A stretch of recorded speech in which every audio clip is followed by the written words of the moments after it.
Bonjour à tous, bonjour à toute la communauté Jazz Nomade. J'espère que chacun de vous se porte comme un charme. Je suis ravie de vous retrouver aujourd'hui sur un nouveau thème, celui de la stérilité féminine.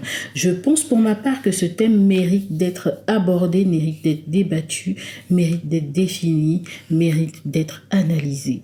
Parce que beaucoup de femmes se trouvent en marge de la société aujourd'hui à cause de ce phénomène qui est très mal interprété, très mal accepté, très mal vécu par au moins 70% des femmes sur la planète. Alors, la stérilité féminine, qu'est-ce que c'est? Déjà, c'est quoi être une femme? Et c'est quoi la stérilité? C'est parti. Si on demande à 100% des hommes ce qu'est une femme, ils vous diront une femme est celle qui donne la vie, est celle qui met au monde. Ils vont réduire la définition de la femme à la capacité à porter et à donner vie à un enfant. Et faites-en l'expérience, je vous assure, 90 voire 95, j'ai presque envie de dire 99% des hommes vont au moins énumérer ce fait. La femme est celle qui donne la vie, sinon introduire carrément par ça. Mais en fait, être une femme, c'est être un être humain de sexe féminin. Voilà, une définition génétique, pauvre, mais qui a le mérite d'être claire. Voilà, ce n'est que ça, être une femme en fait. Et la stérilité, qu'est-ce que c'est? La stérilité, c'est tout simplement l'incapacité physiologique, et j'insiste, physiologique, de concevoir naturellement, de porter et d'accoucher une progéniture saine ou viable de façon naturelle. C'est ça et ce n'est rien d'autre. Vous comprendrez pourquoi j'insiste sur l'incapacité physiologique et naturellement. Parce que lorsque le verdict tombe pour certaines femmes stériles, c'est leur monde qui s'écroule. C'est un constat difficile à accepter pour elles. Dans cette société qui assimile le fait de donner la vie, de mettre au monde un enfant et être une femme, lorsque une femme est déclarée stérile, elle se sent comme en marge de la société. Elle pense désormais appartenir à celles qui ne peuvent pas donner la vie, à celles que l'on plaint, à celles que l'on fuit. Oui. Mais tombons bien d'accord que pouvoir donner la vie, pouvoir donner naissance, il y a une nuance, à un être humain est sûrement une faculté extraordinaire, la plus merveilleuse de toutes, mais ce n'est pas ce qui définit une femme dans tout son potentiel. Parce que sinon, il n'existerait pas des femmes, je ne suis pas dans le jugement, qui avortent, ou qui jettent leurs enfants, qui les abandonnent, etc. Non. Les enfants définissent très bien ce qu'est le mot mère. Ils ont la meilleure définition au monde de ce mot. Parce que savez-vous que les enfants donnent de l'amour à qui leur en donne. Ils répondent à l'affection qu'on leur donne.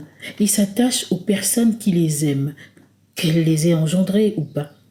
Eux, ils ont la véritable définition de la mère, de la maman, de la femme, de l'humain.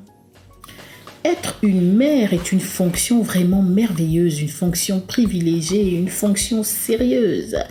Oui, parce que c'est un travail de toute une vie, n'est-ce pas? Alors, la définition d'une mère, qu'est-ce que c'est? Oui, une mère, c'est le parent biologique ou adoptif d'un enfant. En droit, c'est la femme reconnue pour élever un ou plusieurs enfants au sein d'un foyer, qu'elle les ait mis au monde, qu'elle les ait engendrés ou non.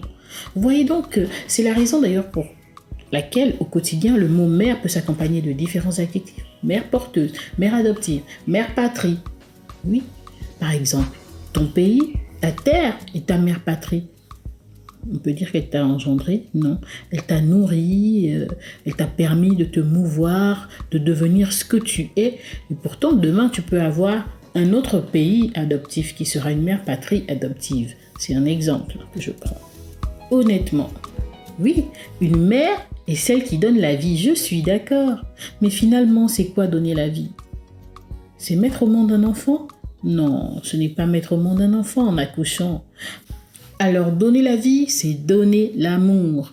Parce que l'amour qu'on donne à un enfant est ce qui le construit ou ce qui le détruit. La société condamne et juge les femmes qui choisissent de ne pas goûter aux joies et aux contraintes. Parce qu'il y a des contraintes de la maternité. Mais pourquoi? L'instinct maternel n'est pas un sentiment inné. Mais oui, je vais vous choquer. Vous pouvez avoir la capacité de mettre au monde un enfant et ne pas avoir d'instinct maternel. Oui, et c'est pourquoi on rencontre, n'est-ce pas, les fléaux que je citais plus haut, que je n'ai pas envie de citer à nouveau. Et il y a des femmes qui mettent au monde des enfants, mais qui ne se sentent pas pour autant mères. Être une mère, c'est autre chose. Je connais des femmes, et je leur fais une grosse dédicace, qui n'ont pas accouché, mais qui ont élevé des enfants qui sont devenus des enfants remarquables dans la société. C'est des femmes merveilleuses.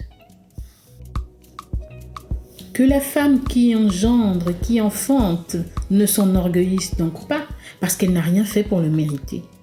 C'est tout simplement une grâce qui lui a été donnée. C'est pourquoi d'ailleurs, lorsque l'ange Gabriel apparaît à Marie, il lui dit « Vous avez trouvé grâce aux yeux de Dieu ». Toute femme qui porte un enfant dans son sein trouve grâce aux yeux de Dieu parce que les enfants, c'est Dieu qui les donne. Oui, il choisit à qui il les donne. En réalité, je dirais même qu'il choisit par quel canal il les fait venir. Parce qu'après tout, nous ne sommes que des fours. Nous ne sommes que des canaux par lesquels viennent, n'est-ce pas, au monde des êtres humains. Alors, il y a des femmes qui mettent des enfants au monde, mais ce ne sont pas pour autant des mères, j'insiste, ce ne sont pas pour autant des mamans. Ce ne sont pas pour autant des femmes qui ont un instinct maternel et qui sont faites pour materner des enfants. C'est pourquoi certaines femmes abandonnent leur progéniture.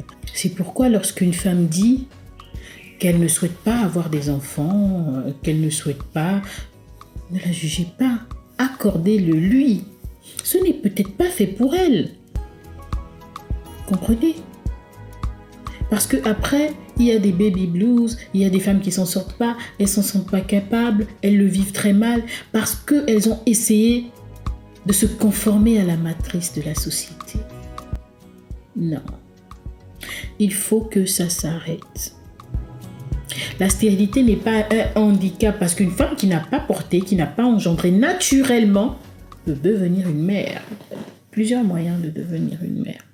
Peut donner de l'amour, peut aider un être humain à se construire, à avoir de la confiance en lui, enfin bref, peut être une mère. Ce n'est pas à prouver, c'est démontré tous les jours. C'est à cause de ce genre de considération, n'est-ce pas, qui pousse à définir la femme comme étant juste conceptrice, excusez-moi, oui. Parce que la conceptrice, ce n'est pas celle qui met au monde, hein, c'est celle qui élève un enfant. Hein. D'accord? Ce que je veux dire, c'est que ces femmes-là, il leur est impossible de concevoir, certes, naturellement. Déjà, elles le voient comme un handicap à cause de la société hein, qui leur met une énorme pression et qui glorifie, n'est-ce pas, la grossesse. Du coup, elles se sentent incomplètes, elles se sentent bannies de la société, elles se sentent mises à l'écart. Et c'est à raison.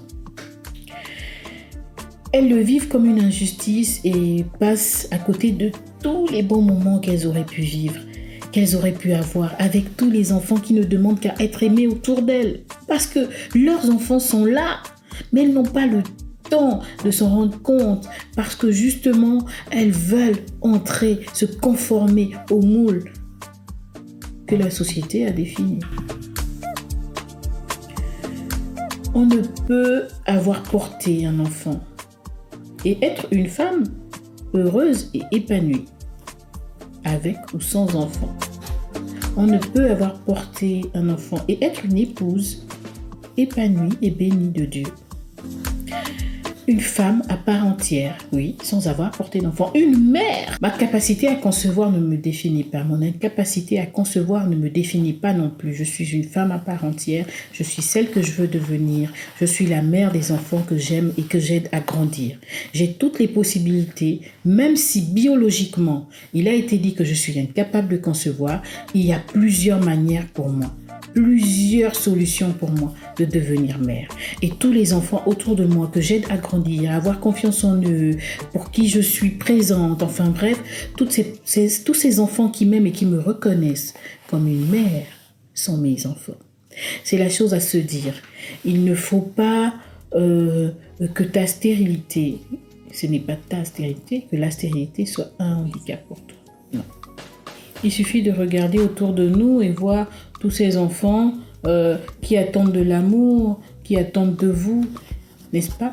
Mais aussi de regarder tous les enfants que jusqu'ici, vous avez aimés, vous avez materné, vous avez fait grandir. Chaque fois qu'ils ont eu de la fièvre, vous avez été là. Quand ils ont fait leur premier pas, quand ils ont dit leurs premiers mots. Enfin bref, vous avez été une mère pour eux. Vous êtes une mère pour eux. Alors, je termine cette vidéo pour dire à une femme que la stérilité n'est pas un handicap au fait de devenir mère et qu'on peut être une mère sans avoir enfanté.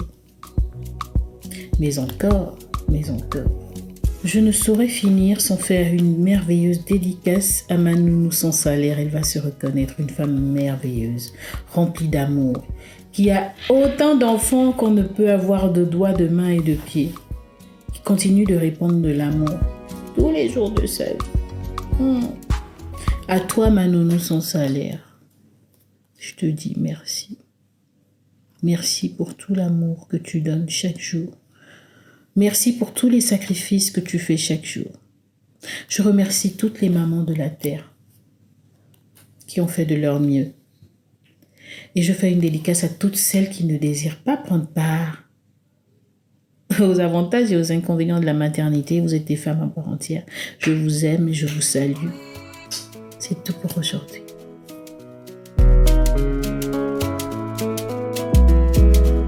Louisa.